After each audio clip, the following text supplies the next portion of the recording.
Oh my lord. It has been a whole 3 years since we lost Juice World. Or Gerard Anthony Higgins, whatever you want to call him by. His real name, his stage name, or God forbid his entire old lineage name from SoundCloud before he was well recognized. I'm not sure a lot of people want to call him that. But anyways, hello there, ladies and gents. It is I, Mr. Emo Raccoon, in the dead of night, bringing you guys more or less a video to kind of spread my condolences.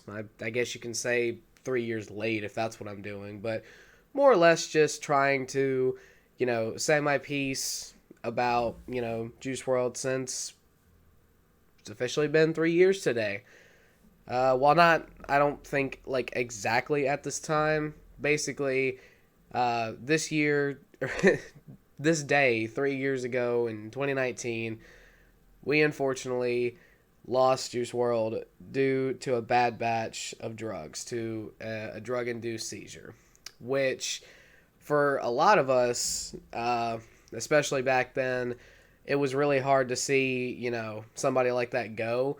And a lot of people, even to this day, still kind of think that the whole death was fabricated because, and even I did when I was, first hearing about it, I was in the back of my mind, being naive and kind of just thinking of all things, somebody would, succumb to, in death, a seizure? That just doesn't even sound right. Because I'm not saying these things, don't happen, and I'm not trying to play it off oh, he actually did, end up faking his death or whatnot, which is not true. We all know that he didn't fake his death. But, when you think of any kind of rapper, it doesn't matter what genre they're in, whether they're hard gangster rap or, the sad kind of alternative, I guess you can quote it, emo rap that he was doing. You wouldn't think of somebody, in the rap game just kind of succumbing to death from a seizure. You kind of think, or at least I did at the time, a stereotypical kind of oh, somebody, had beef with him and he got shot, or just, he might have died in a car accident or something. Something that is a little bit more common that wouldn't immediately make people turn their heads. So I guess you can kind of see why people at first were this is oddly strange that, his death is, and a drug-induced seizure as opposed to something that makes a little bit more sense.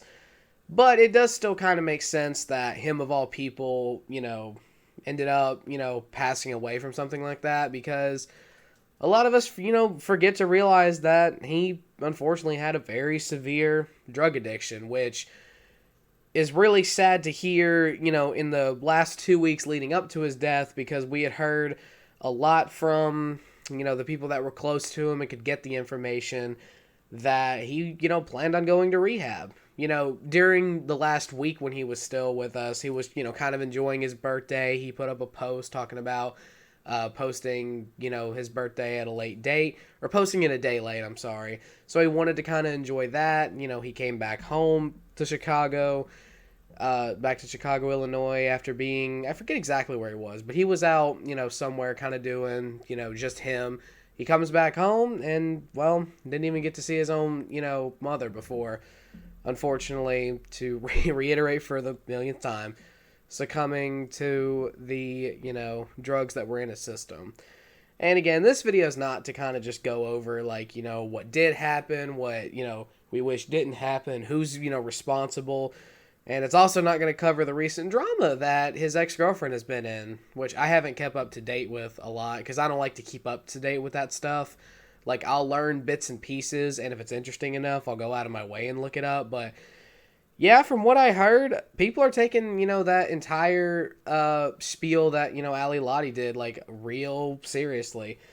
And to an extent, I can understand their frustration, but I don't know, maybe it's just because I look at it from a get over it happened kind of, mindset. I'm kind of just well, it's fucking annoying that that's what she's doing, but she's her own person, and those are her mistakes to make, not ours.